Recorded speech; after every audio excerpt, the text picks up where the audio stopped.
a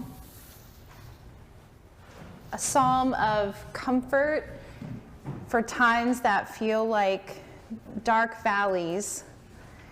And I'm reading today an inclusive language translation that is from a book of Psalms put together by the General Theological Seminary of New York, which is an Episcopal school.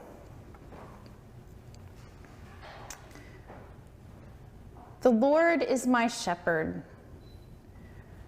I shall not be in want. God makes me lie down in green pastures and leads me beside still waters.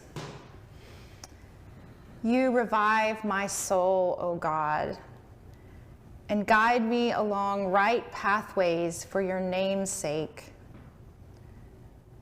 Though I walk through the valley of the shadow of death, I shall fear no evil, for you are with me. Your rod and your staff, they comfort me. You spread a table before me in the presence of those who trouble me. You have anointed my head with oil, and my cup is running over. Surely goodness and mercy shall follow me all the days of my life, and I will dwell in the house of the Lord forever. We have heard the word of God for us in the sacred text. Let us now listen for the movement of the Spirit among us.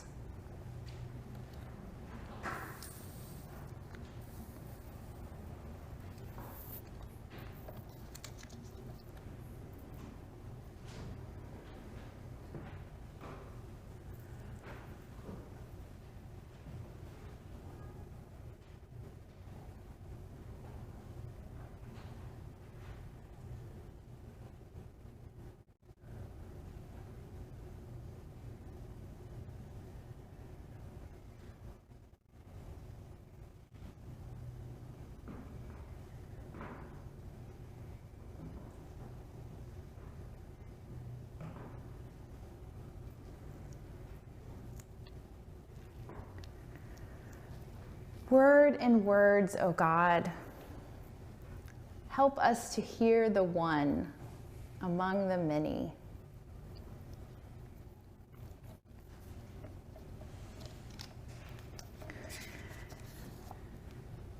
I want to give a little content warning about my sermon today. I don't do this very often, but some of the content that I'll be discussing today is probably not good for younger ears.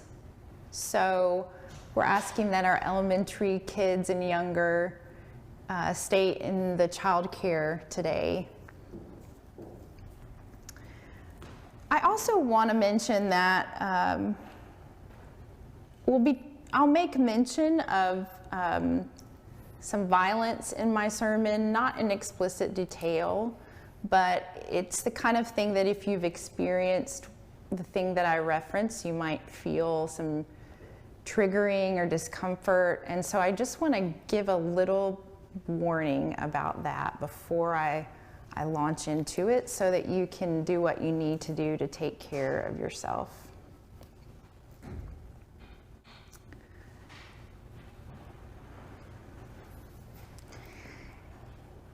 When I was in my early 20s, in fact, I was just 20 years old, I did an internship one summer in San Francisco at a facility called Dolores Street Community Services. It was this beautiful old home right in the heart of the mission that had been converted into a residence for men who were HIV positive and living with AIDS. We actually only had one woman who was a resident, and she was retired sex worker who was also living with HIV/AIDS. The folks who lived there struggled with all kinds of things besides their health diagnosis. Some of them were recovering from addiction. Some of them were also managing mental illness. A whole host of concerns that we tried to support them in as part of living in that facility. And my main job that summer was to plan fun outings for the residents, like a trip to Alcatraz or a trip to see a play, you know, things like that that increase their quality of life. But I did have one very specific assignment that I did at regular intervals. It was my job to accompany Tex. That's right. We had a resident in the facility from Texas, tall and lanky with long hair. He literally wore a cowboy hat, and you didn't have to know that his name was Tex to guess that that was the aesthetic he was going for. Tex was a recovering heroin addict, and he was taking methadone treatments to help him with his sobriety. And it was my job to accompany him downtown to the Tenderloin District, which, you know, if you know anything about San Francisco, is not known as being a highly secure neighborhood. I would take public transportation down to the Tenderloin with Tex so that he could get his treatment, and then we would go back to the residence. I was Tex's security. The theory was that the dealers who might be inclined to approach him and try to make a sale would be deterred by this strange young 20-something with the same relatively slight frame I have now, that they would be deterred from approaching him, and that whatever temptation he might feel to oblige their solicitations would also be curbed by the fact that he would have to do it in front of me. It sounds absurd, but it worked.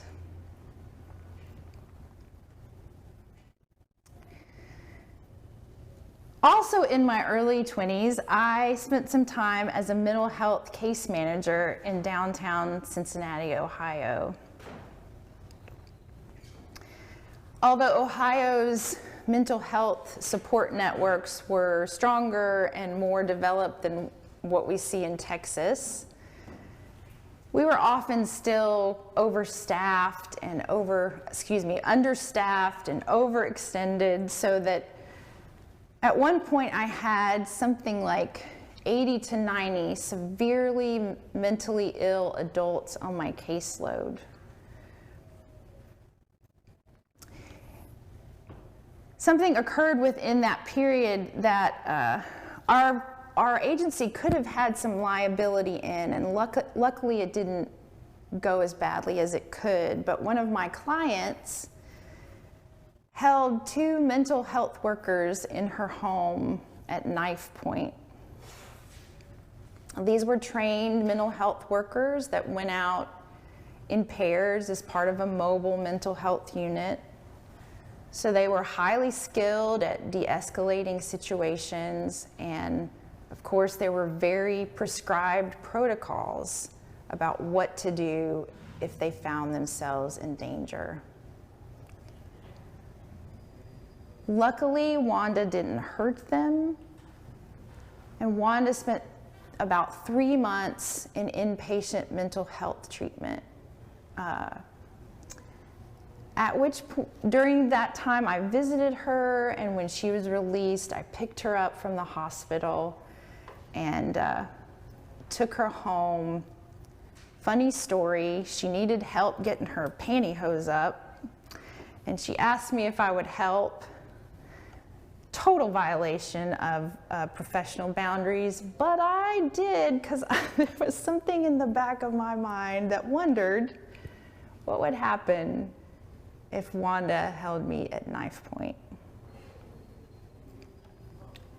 But she didn't, because there were a whole system of protocols and practices in place to keep both Wanda and me safe.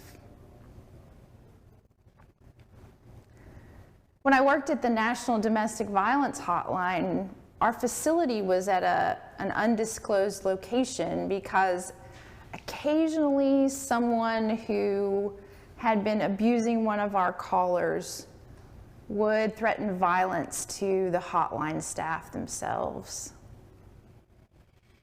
So we had a highly secure facility at an undisclosed location.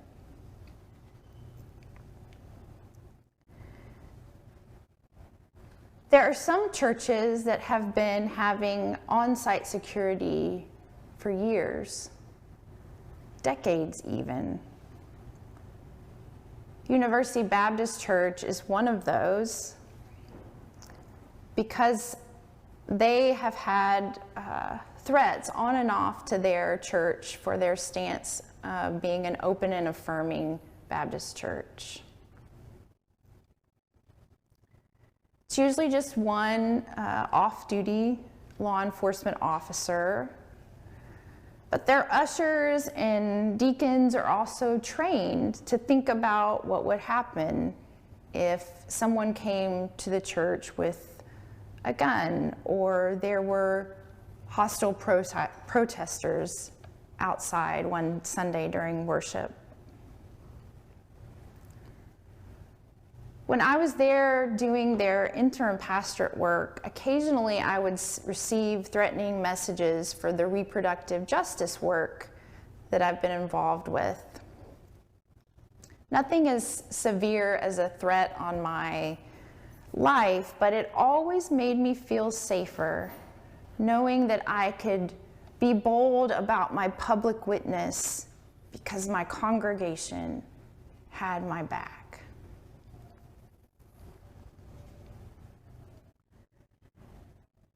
I think we have a tendency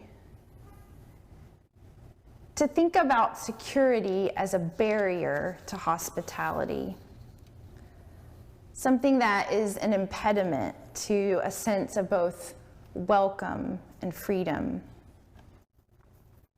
And it can be. I worry about some of the conversation around hardening schools, escalating the levels of security to the point that they elementary schools start to feel like prisons. But establishing organizational culture and concrete practices that foster a sense of safety can also be the foundation of hospitality and welcome.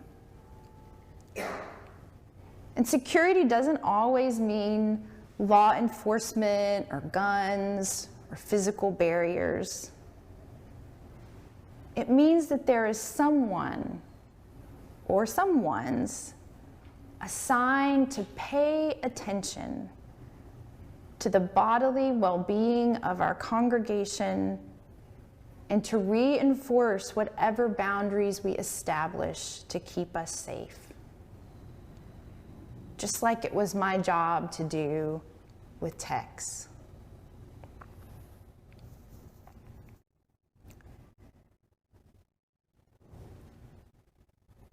It's very difficult to establish spiritual sanctuary when physical security cannot be established.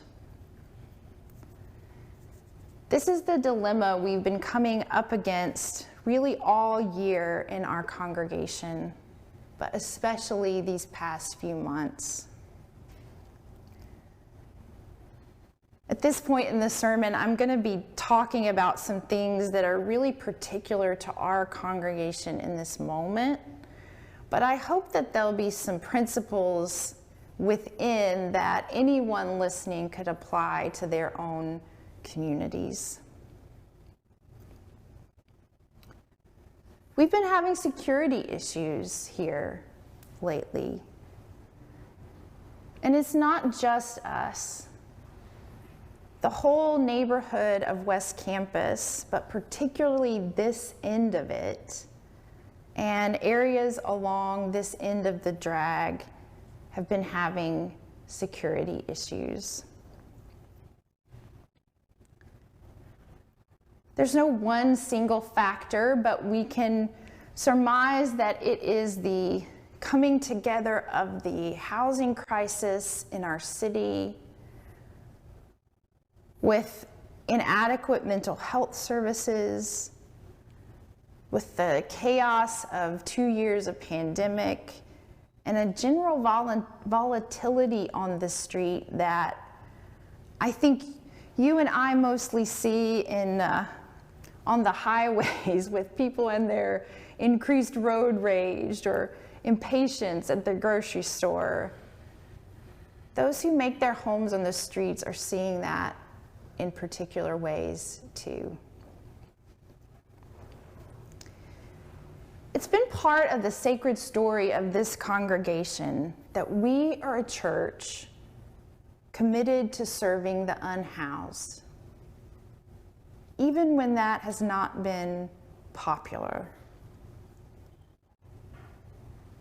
We've had a reputation for being open to our unhoused neighbors in ways that others are not. And I'm really proud of that history. That's a history that we can be proud of. But the environment in West Campus is not what it was even a few years ago. As the housing crisis has evolved, you may have noticed that what is more or less an encampment has begun to be established around the perimeter of our church. Now, you and I know that overwhelmingly unhoused people are not dangerous. People suffering with mental illness are overwhelmingly not dangerous. In fact, they are more likely to be the victims of violent crime than the perpetrators. And yet and still, the situation we have been experiencing outside our church is allowing dangerous elements to flourish in ways that prevent dangers to both our congregation, to our surrounding neighbors in West Campus, and to other unhoused people on the street. Dangers related to health and sanitation, and yes, dangers related to violence. It's a pressure cooker that used to only occasionally erupt in violence. But for the past about 2 months, there's almost an incident almost weekly, if not more. Some of which have only occurred in proximity to the church, some of which have occurred on our property.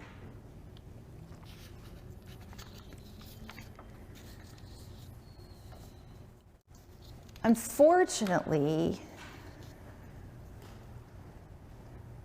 we have become known not only as the church that cares about the unhoused, but also as the church where you can get away with almost anything.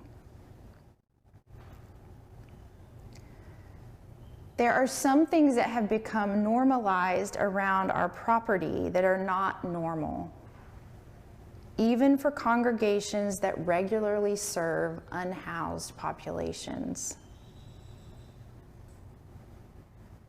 One of those is the vandalism and denigration of our property, as I said, if not on a weekly, sometimes daily basis. When I first started last July, people were not just camping along the street and in the back alleyway. They were on our courtyard with mattresses and a couch and a TV.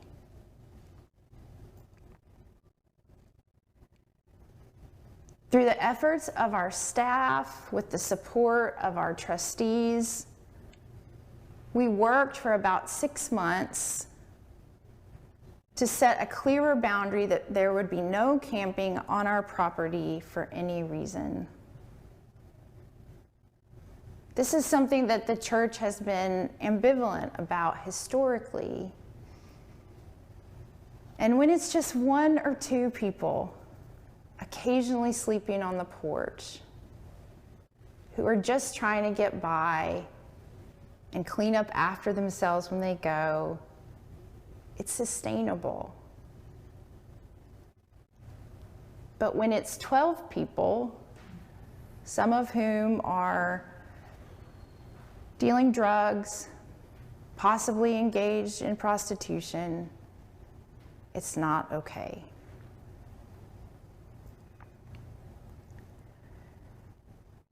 As you all know, we're in a transitional period.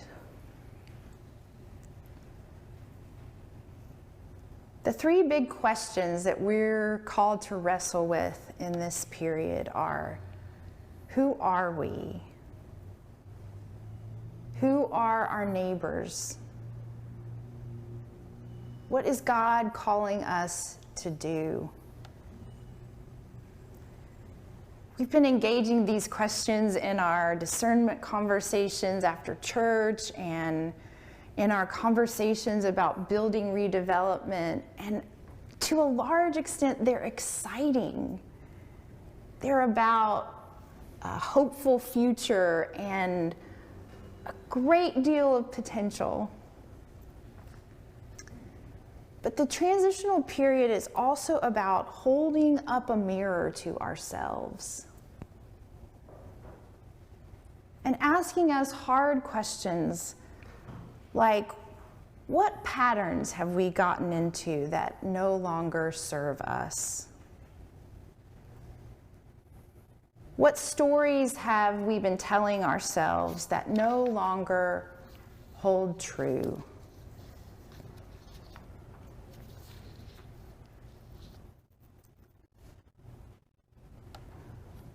We gather here today in this sanctuary. And it is a safe place for so many of us.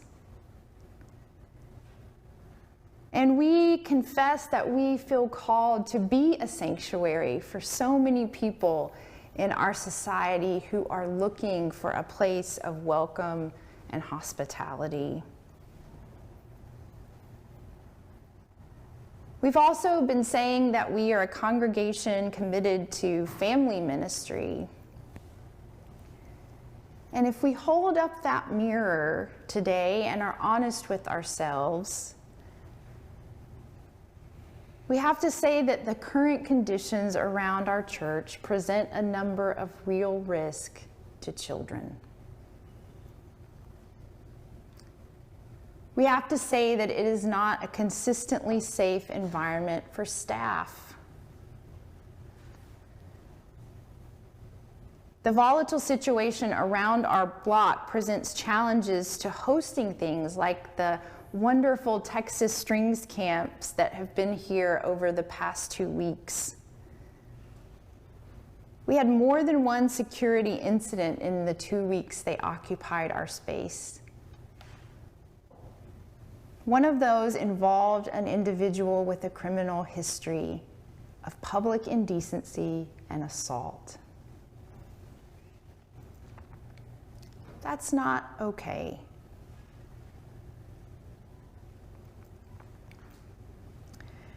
There's been an uptick in recent months in incidents of assault and harassment in the stores and businesses along the drag. In the past couple months, a student employee of the co-op was assaulted when she asked an unhoused person who was causing a disruption to leave the store. A similar thing happened at CVS not long before that. We say we are a congregation committed to the campus community, but it is commonly known that students avoid walking past our church. That's not okay.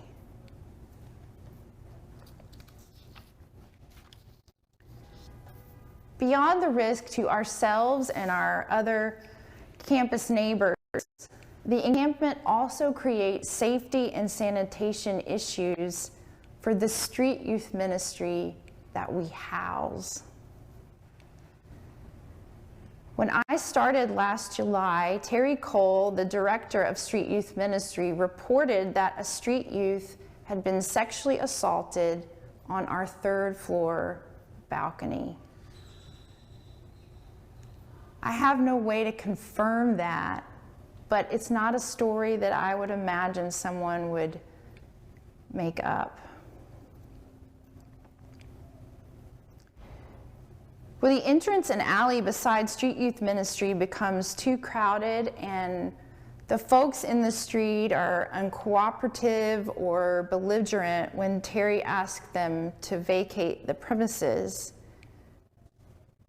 Street Youth Ministry will shut down operations for several days or even a week because the environment is too unsafe and chaotic for their services to be a sanctuary for the street youth who are coming there to receive help. Part of the issue is that most of the folks camping on our street are not the same as those who are receiving services from Street Youth Ministry. Most of these folks have aged out of that program. These are also folks who've been offered mental health and housing resources from teams representing the city of Austin who have visited our location multiple times.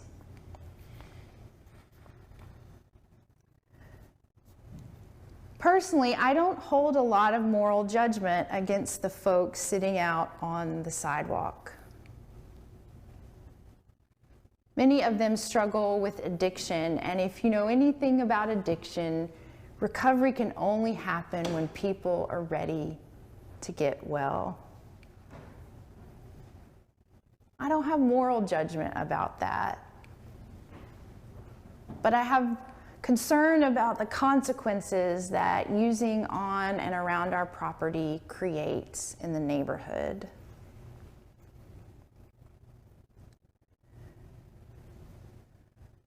So what can we do? What is God calling us to do?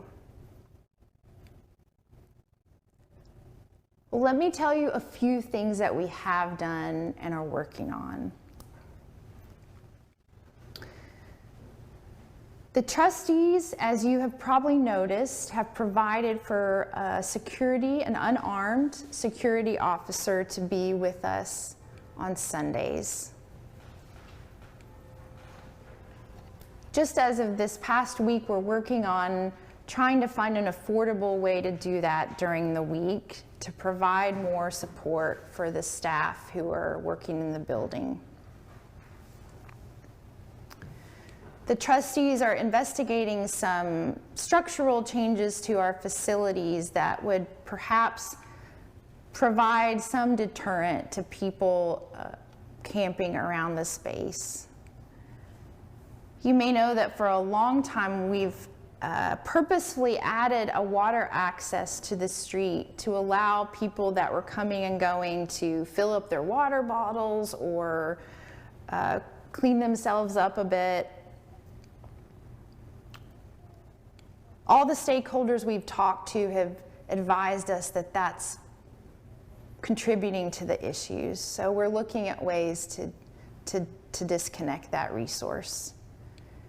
Knowing that for hydration purposes, Street Youth Ministry hands out bottled water, and there are other resources that folks can access. But you know, if we wanted to do a shower ministry, we could pull a shower truck out here and allow people to clean themselves with a structured environment, with order and safety, and that would be a real ministry.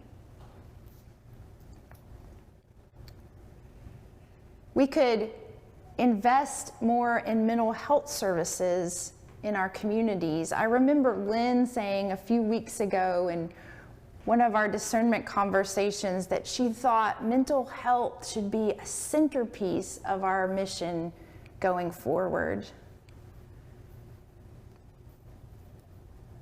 I was talking with a law enforcement officer a few weeks ago. I know a lot of them now.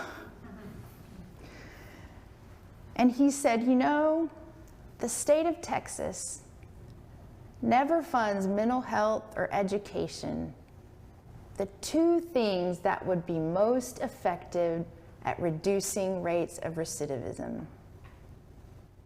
Straight from the mouth of law enforcement. We're also beginning to have conversations with Street Youth Ministry about creative ways they could alter how they offer services to create less of a hospitable environment, shall we say, for those who are not there for good reasons.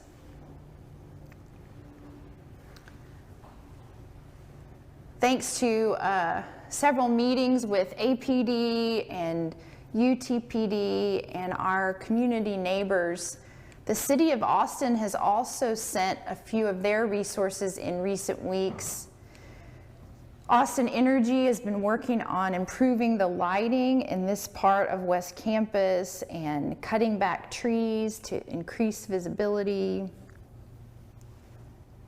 Austin Resource Recovery plans now to do monthly cleanups of the alleyway and the Renaissance Artist Market to help foster more of an environment that is healthy and sanitary. We have another meeting with some of our community partners on Tuesday, including the directors of the University Co-op. They've never had to hire professional security before, but they now have full-time security during all hours which they are open.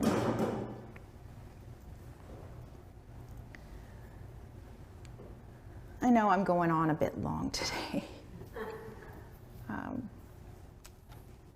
Let me tie things together here. First, by saying that this, I hope, is the start of a community conversation, not the end. But I wonder what new story we can begin to tell our congregation. What new story can we begin to tell about our congregation? Can we tell a story about how we practice both radical inclusion and safe space? Can we practice the setting of boundaries as a form of love, not a form of exclusion? A part of this must be recognizing that we cannot be all things to all people. And to get clearer about where our primary ministry focuses will be. it is simply not feasible to do some kinds of ministry in close physical proximity without risking the safety of the most vulnerable. Let me give you one clear example. A friend of mine who is Latina, she is a professor of political science at UT San Antonio. She recalls as a child attending a church in a building owned by a white congregation where Customs and Border Patrol officers were primary demographic among the membership of that predominantly white congregation. Her congregation was primarily Latino, including many undocumented immigrants.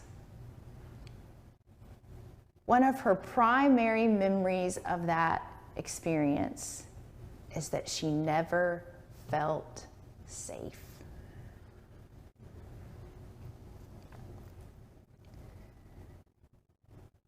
We will need to make some hard choices. But this is part of what it means to create sanctuary. And we are not helpless. We have a lot of power in this end of West Campus. With prayer and wisdom and discernment, we can be a force for both the transformation of lives among our unhoused neighbors and creating a safe neighborhood for everyone. I hope that we can do that work ahead together and with our community partners. May it be so. Amen.